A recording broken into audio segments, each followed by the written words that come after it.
법 없이는 살아도 법 모르면 부동산 못합니다. 안녕하세요. 직방TV 법률의 신 김예린 변호사입니다. 오늘은 전세 세입자분들 그리고 전세 주고 계신 임대인분들 모두 보시면 좋을 만한 내용 준비해 봤는데요. 전세 보증금을 돌려주지 못하거나 돌려받지 못하는 상황, 어떻게 하면 좋을지 저와 함께 알아보도록 하겠습니다. 저에게 오셔야 됩니다. 전세 보증금에 대해서 본격적으로 말씀드리기 전에 먼저 갭 투자에 대해서 알아보도록 하겠습니다. 갭 투자는 매매 가격과 전세 가격 그 차이만큼 투자해서 집을 산 후에 집값이 오르면 투자 수익을 실현하는 투자 기법을 말하는데요.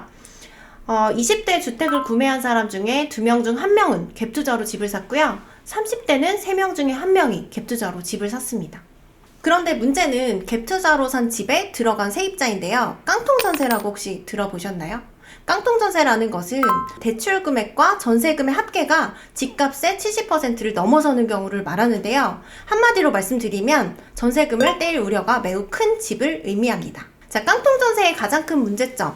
전세 만기가 도래했는데 전세 보증금을 받을 수 없다는 것이겠죠. 이런 경우에 그러면 어떻게 해야 될까요? 방법은 세입자를 새로 구해주시거나 아니면 소송해서 받을 수밖에 없습니다. 그래서 계약 체결하시기 전에 미리미리 꼼꼼하게 확인하실 필요가 있는데요. 제가 오늘 계약 체결을 하시기 전에 살펴봐야 될 점 몇 가지 짚어드리도록 하겠습니다. 첫 번째로 등기부등본 반드시 확인하셔야 되는데요. 근저당권, 압류, 가압류 같은 것들이 걸려 있는지, 그리고 걸려 있다면 그 금액이 얼마인지 반드시 확인하셔야 됩니다. 그리고 과거에 경매나 공매에 넘어갔다거나 임차권 등기명령 등기가 되어 있는 이력이 있는지도 보셔야 되는데요. 만약 이런 이력이 있다면 내 돈도 떼일 우려가 높아지겠죠? 제가 담당했던 사건은 실제 등기부인데요. 보시면 굉장히 복잡하게 되어 있습니다. 일단 갑구를 확인하시면 소유자와 가압류, 압류 내역을 보실 수가 있는데요. 이게 등기부 전체가 아니라 제가 일부만 발췌한 것입니다. 그런데도 지금 가압류가 1건, 2건, 3건, 4건, 4건 걸려있네요. 그리고 압류도 1건, 2건, 3건, 4건, 5건이나 걸려있고요. 경매가 개시된 것도 2건이나 확인이 됩니다. 그리고 을구를 보시면 근저당권 설정 내역이라든지 주택 임차권 등기된 내역 보실 수가 있는데요. 요즘에는 더 쉽게 확인하실 수가 있는데요. 등기사항 요약표 보시면 권리 내역을 쉽게 살펴보실 수가 있습니다. 저에게 오셔야 됩니다. 두 번째로 확인하셔야 될 것은 전세값과 집값을 비교하는 것인데요. 아까 말씀드린 것처럼 대출금과 전세값의 합계가 집값의 70% 이상이면 깡통 전세입니다. 그 다음 세 번째로 보증보험에 가입할 수 있는지 알아보셔야 합니다.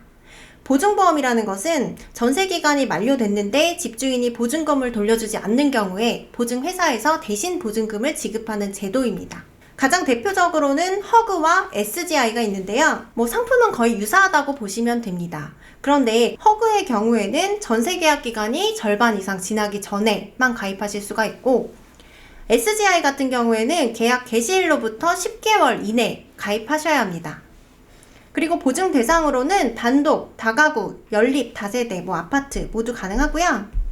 허그 같은 경우에는 수도권이라면 보증금이 7억 원 이하인 경우, 그리고 그 외 지역은 5억 원 이하인 경우에만 보증이 가능하고요.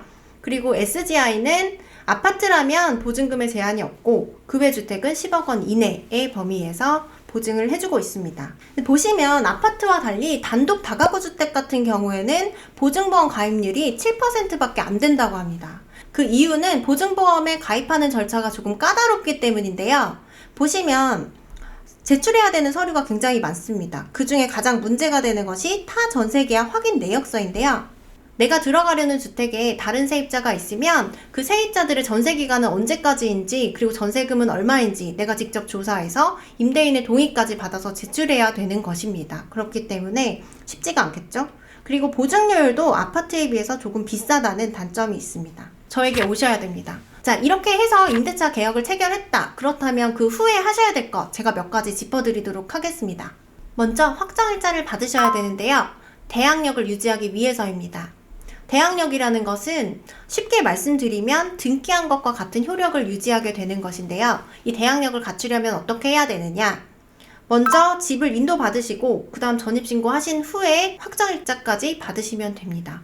그러면 이게 어떻게 되는 것이냐? 예를 들어서 만약에 2020년 10월 1일에 A라는 사람이 근저당권을 설정하고 2020년 10월 5일에 B라는 사람이 확정일자까지 받아서 대항력을 갖추었다면 만약에 이 집이 경매에 넘어갈 경우에는 A, B 순서대로 채무를 변제받게 된다는 것입니다. 그런데 이 경우에 B가 일정액을 최우선적으로 A보다 먼저 변제받을 수 있는 경우가 있는데요. 서울의 경우만 한번 보시면 만약에 B의 보증금이 1억 1천만 원 이하이다 라고 했을 때 B는 3,700만 원에 대해서는 확정일자를 늦게 받았더라도 A보다 먼저 변제받을 수가 있고요. 그 다음에 나머지 금액에 대해서는 A 다음으로 변제받게 됩니다. 저에게 오셔야 됩니다. 두 번째로 전세기간이 끝날 때 다른 집으로 이사하고 싶으신 경우가 있을 텐데요. 임차인이라면 반드시 임대차 기간이 끝나기 1개월 전까지 통지를 하셔야 됩니다. 반대로 임대인이라면 6개월 전부터 1개월 전까지 통지를 하시면 되고요. 만약에 통지를 하지 않으시면 이전에 했던 임대차 계약과 같은 조건으로 다시 계약이 연장된 것으로 보게 됩니다. 그러면 다시 연장되면 그 기간 동안 내내 임차인이 살아야 하느냐, 그런 것은 아니고요. 다시 연장된 계약 기간에 임차인이 계약을 해지하겠다, 이사가겠다 라고 통지하면 그 통지한 때로부터 3개월 후에 임대차 계약이 해지되게 됩니다. 아무래도 주택 임대차 보호법이기 때문에 임차인에게 굉장히 유리하게 되어 있다고 보시면 되겠죠? 그러면 통지는 어떤 방식으로 하셔야 되느냐 보시면 문자, 전화, 내용 증명 어떤 것이든 상관이 없습니다.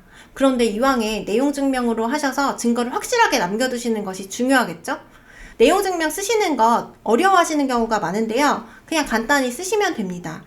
제가 예시를 한번 준비해 봤는데 그냥 임대차 기간은 언제부터 언제로 하고 언제 끝나니까 언제 돈 돌려달라 이렇게 쓰시면 되고요. 그리고 세부 복사해서 우체국 가시면 내용 증명 발송할 수 있습니다. 마지막으로 전세 기간이 끝났는데 보증금을 돌려주지 않는다. 이때는 어떻게 해야 할까요? 결국에 저에게 오셔야 됩니다. 소송하셔야 된다는 건데요. 근데 이사부터 가셔야 되는 경우가 있어요. 이런 경우에는 반드시 임차권 등기 명령 신청하셔야 되고요. 등기가 나올 때까지 한 달 정도 기간이 소요되기 때문에 그 기간에 이사하시면 안 됩니다. 이렇게 등기 나오고 이사하셔야 안전하고요. 그 이후에 지급명령 신청 또는 임대차 보증금 반환 청구 소송을 하셔서 전세금을 돌려받으셔야 되는데요. 아까 보셨던 등기부의 그 사건도 전세금을 받으시기까지는 무려 1년 6개월이나 걸렸습니다. 다만 소를 제기했을 때부터 연 12%의 지연손해금이 붙기 때문에 손해를 어느 정도 보전하실 수는 있겠죠? 저에게 오셔야 됩니다. 네, 여기까지 전세제도와 관련한 여러가지 법률 이슈들 함께 봤는데요. 어떠셨나요? 도움이 되셨나요? 저희 구독자 여러분들께서는 오늘 내용 꼭 숙지하셔서 절대 손해보는 일 없도록 하셨으면 좋겠습니다. 오늘 영상이 도움되셨다면 직방TV 구독과 좋아요 눌러주시고요. 더 궁금하신 내용은 댓글 많이 달아주세요. 저는 더 도움되는 내용으로 다음 주에 찾아뵙도록 하겠습니다. 지금까지 직방TV 법률의 신 김예린 변호사였습니다. 감사합니다.